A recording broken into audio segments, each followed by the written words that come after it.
guys, welcome back sa channel. So, andito kami ngayon sa may Port of Helsinki kasi pupunta tayo ng mamamalengke sa ibang bansa. Kalain nyo yun guys, nakakaangat-angat na. Mamalengke ka na sa ibang bansa. Ano gusto mo? Ang papalengke mo? Tinapa? Tinapa, tuyo, daing, ganun. So, nag-aantay na lang kami ng boarding guys. So, may dala kaming maleta, guys. And lahat ng mga yan, ng may dalang maleta, mamamalengke din yung mga yan.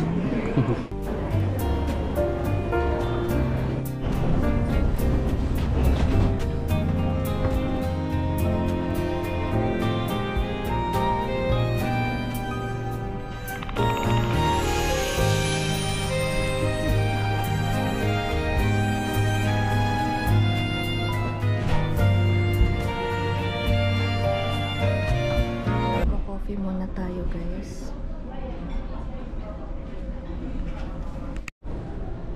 Hello guys, so nakasakay na tayo dito sa barko.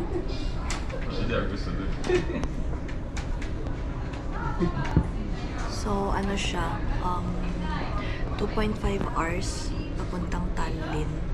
So kung gusto nyong pumunta, mabilis lang actually. Ano to yung Viking Express. Tapos yung pamasahe for 21 euros. Balikan na yun. Pero kapag ka meron kang anong tawag, membership ng mga ganito, parang Viking, ano yung iba? Viking, Silja Line, Eckerö, ganun. Minsan makakamura din eh. Pero itong nakuha namin ngayon, 21 euros siya na balikan. Na ang sumamilin na guys.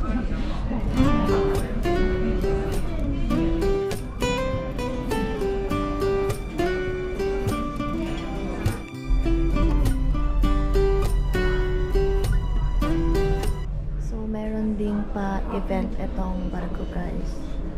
Merong karaoke, orchestra. Doon na tayo kakain. Oo, sa labas. Merong bingo.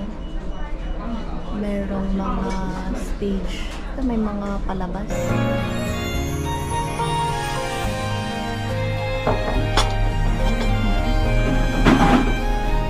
That's fun. Cheesecake. Chill ka lang dyan. Ito talaga yung binayaran ko dito para mag-sunbathing ako dito sa barko. Sunbathing with a view.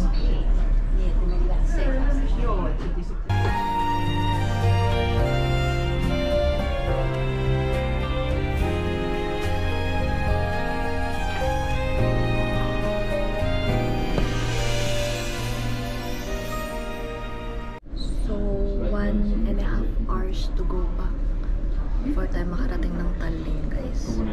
Kape-kape muna.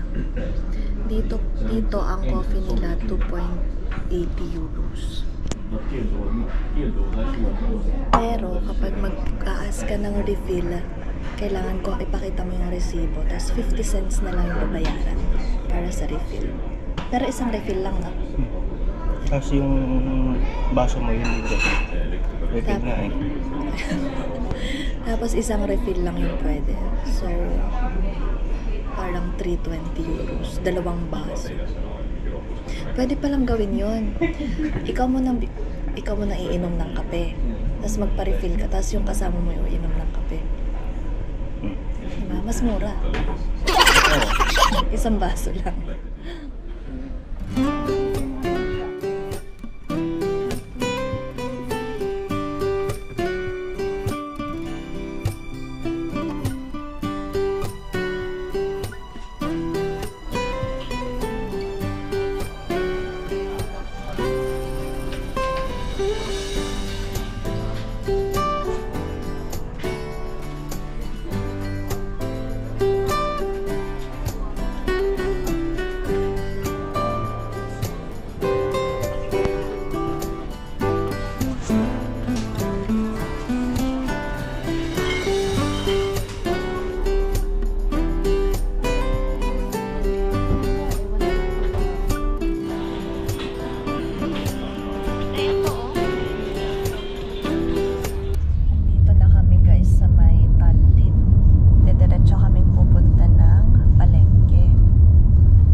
na yung palengke nila, guys.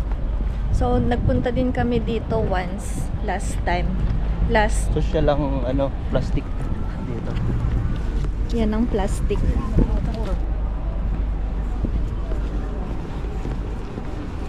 Punta kami dito din last year.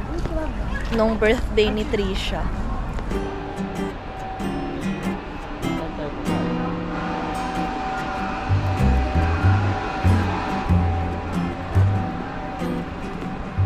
Here's stop. Walang laman.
Gusto ko nang umuwi. Gusto ko nang kumain. Yeah.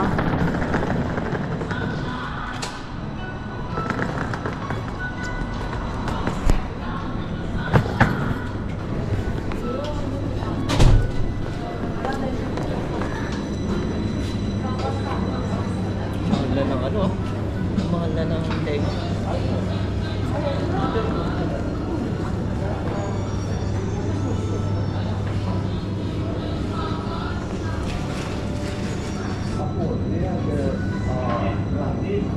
One of these. Yeah. This one.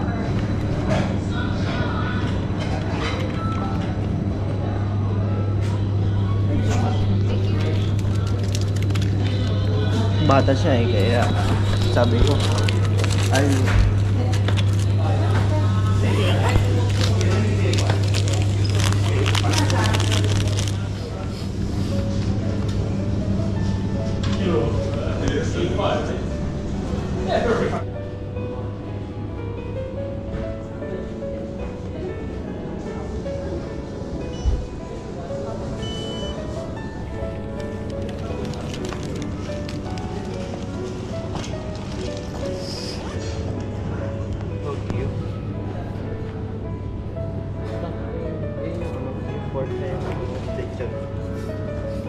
Ay, oo nga. Ang mahal naman. 200 euros? Let me get...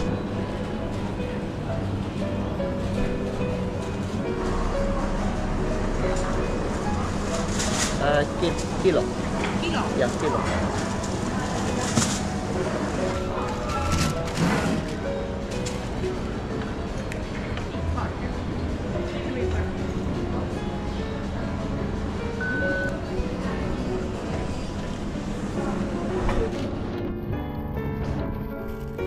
Thank you.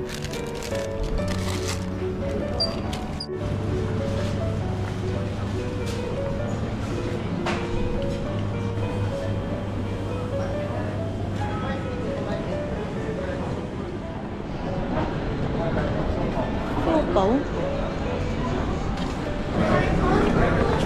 Nagsahalo ay ng kebab.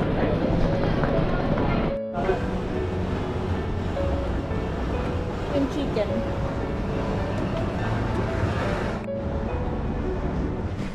So, andito naman tayo guys sa grocery store nila. Tapos na tayo mamalengke.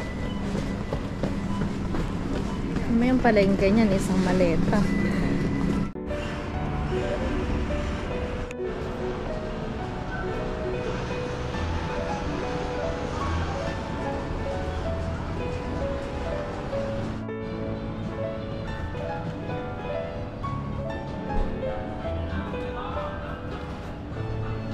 Ito man, laki na.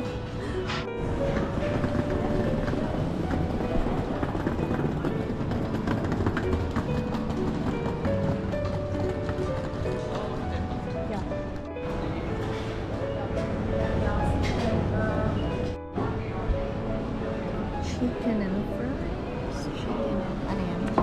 Sama. Chicken and fries. Ba't tatlo yan? Kumuha ko nung ano eh, yung Oreo. Nokia. Ha?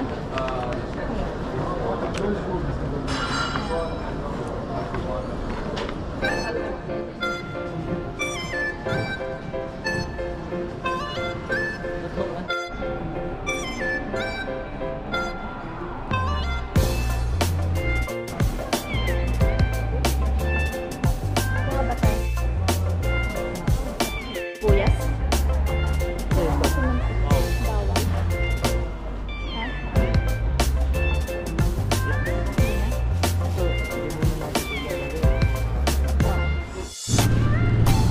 So, meron tayo guys, blackberry and strawberries.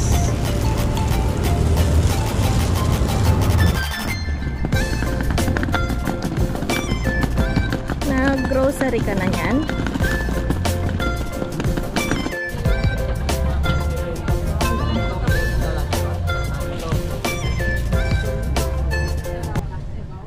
Hello guys, so I wasn't able to do an outro yesterday kasi ang daming tao and nahasa na din yung sa pauwi. Kasi usually kapag pauwi talaga nag-uutahan yung mga tao makasakay ng tram, ganyan. But anyway, at times gusto talaga namin nag-shopping or pumunta ng market sa Tallinn kasi much cheaper yung mga paninda nila.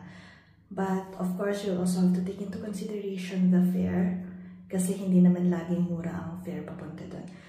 But kung mag-visit naman kayo ng Tallinn and mayroon naman kayong mga luggages, siguro I'd suggest and recommend to also visit their market kasi pwede naman kayong bumili din ng mga meat, fish, yung mga ganon. And pwede nyo ilagay sa luggage, pwede nyo isakay sa ship.